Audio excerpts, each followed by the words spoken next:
La comunión en la mano no es apostólica. Los enemigos de la Santa Iglesia Católica, Apostólica Romana pretenden destruir el centro mismo de la vida de la fe, el santo sacrificio de la misa. Una de las múltiples tragedias que trajo la reforma litúrgica, aparte de la pérdida de la fe ante una misa que es muy similar en algunos aspectos a las falsas misas de los herejes protestantes, fue la comunión en la mano. En la actualidad se están produciendo, día tras día, miles de sacrilegios en el mundo. El argumento dado por los sacrílegos herejes que defienden la comunión en la mano es que así lo hacían los primeros cristianos. Veremos a continuación hasta qué punto es eso cierto o si se trata de un engaño del enemigo para confundir a gentes pías y sencillas. La verdadera historia. Los papas, santos padres. El Sagrado Concilio de Trento declara que es una tradición apostólica la costumbre de que solo el sacerdote que celebra la misa se dé la comunión a sí mismo, con sus propias manos, y que los fieles la reciban de él. Un estudio más riguroso de las evidencias disponibles en la historia de la Iglesia y de los escritos de los padres, no apoya la aserción de que la comunión en la mano era una práctica universal que fue gradualmente suplantada, y efectivamente reemplazada por la práctica de la comunión en la mano. Más bien, los hechos parecen apuntar a una conclusión diferente. El Papa San León Magno, 440-461, ya en el siglo V, es un testigo temprano de la práctica tradicional. En sus comentarios al 6º capítulo de San Juan, habla de la comunión en la boca como del uso corriente. Se recibe en la boca lo que se cree por la fe. El Papa no habla como si estuviera introduciendo una novedad, sino como si fuera un hecho ya bien establecido. Un siglo y medio más tarde, pero todavía 3 siglos antes de que la práctica fuera supuestamente introducida, el Papa San Gregorio Magno, 590-604, es otro testigo. En sus diálogos, Roman 3, c. 3, relata cómo el Papa San Agapito obró un milagro durante la misa, después de haber colocado la hostia en la lengua de una persona. También Juan el Diácono nos habla acerca de esta manera de distribuir la Santa Comunión por ese pontífice. Estos testigos son del siglo V y VI. ¿Cómo se puede razonablemente decir que la comunión en la mano fue la práctica oficial hasta el siglo X? ¿Cómo alguien puede sostener que la comunión en la boca es una invención medieval? No estamos afirmando que bajo ninguna circunstancia los fieles la hayan recibido en sus propias manos. Pero, ¿en qué circunstancias? Parece que desde muy temprano era usual que el sacerdote colocara la sagrada hostia en la boca del comulgante. Excepciones. Sin embargo, en tiempos de persecución, cuando no había sacerdotes disponibles, y los fieles llevaban el Santísimo a sus casas, se daban la comunión a sí mismos, con sus propias manos. En otras palabras, antes que quedar totalmente privados del pan de vida, podían recibirlo por sus propias manos, cuando no hacerlo hubiera significado quedar privados de este imprescindible alimento espiritual. Lo mismo se aplicaba a los monjes que se habían retirado al desierto, donde no disponían del ministerio de un sacerdote, y no quisieran dejar la práctica de la comunión diaria. Resumiendo.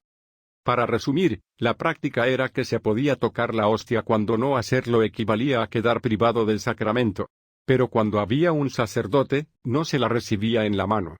Así, San Basilio, 330-379, afirma claramente que solo está permitido recibir la comunión en la mano en tiempos de persecución, o, como era el caso de los monjes en el desierto, cuando no hubiera un diácono o un sacerdote que pudiera distribuirla. No hace falta demostrar que no constituye una falta grave para una persona comulgar con su propia mano en épocas de persecución cuando no hay sacerdote o diácono, carta 93. Lo que implica que recibirla en la mano en otras circunstancias, fuera de persecución, será una grave falta. El santo basa su opinión en la costumbre de los monjes solitarios, que reservaban el Santísimo en sus celdas, y en ausencia de sacerdote o diácono, se daban a sí mismos la comunión.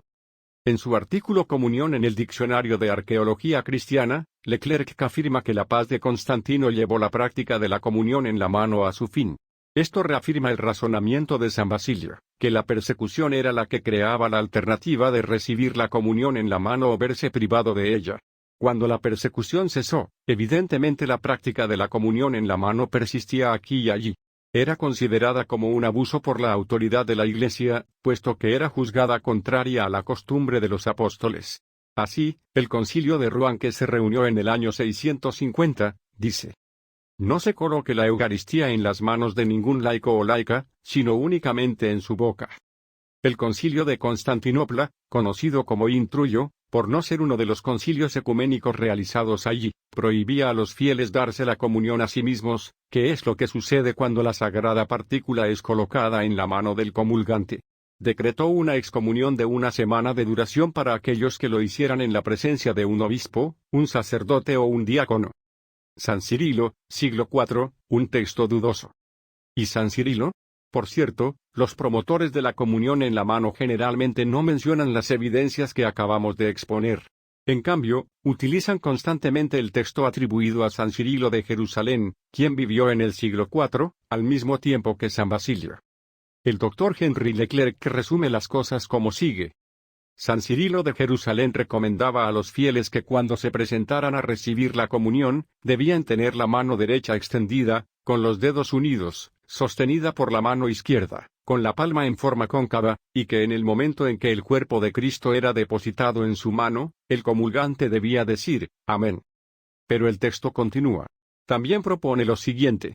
Santifica tus ojos con el contacto del cuerpo sagrado. Cuando tus labios estén todavía húmedos, lleva tu mano a tus labios, y pasa tu mano sobre tus ojos, tu frente y tus otros sentidos, para santificarlos.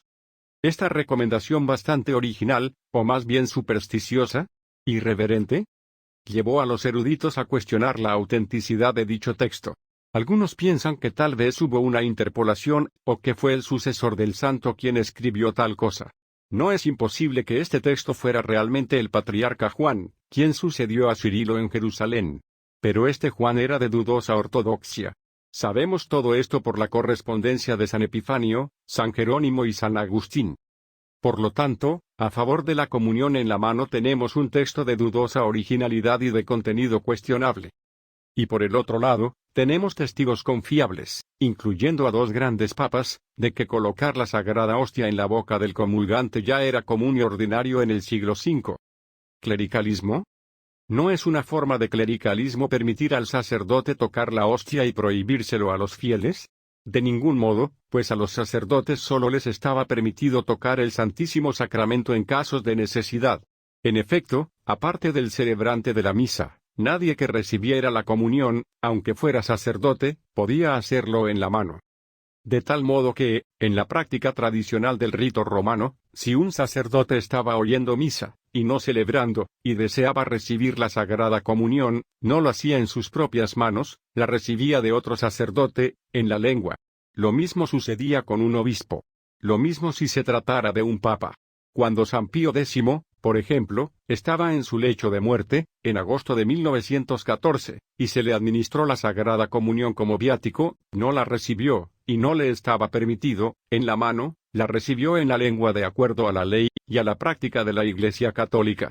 Esto confirma un punto fundamental: por principio de reverencia, la hostia no debe tocarse innecesariamente. Obviamente alguien debe distribuir el pan de vida. Pero no es necesario hacer de cada hombre, de cada mujer y cada chico su propio ministro de la Eucaristía, y multiplicar la manipulación torpe y chapucera, y el peligro de que se caigan y se pierdan fragmentos eucarísticos. Aun aquellos cuyas manos fueron especialmente consagradas para tocar la Sagrada Eucaristía, particularmente los sacerdotes, no deben hacerlo sin necesidad.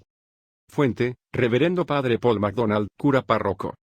Iglesia de San Patricio. 123 King Street, Pt. Colborne, Ontario, Canadá.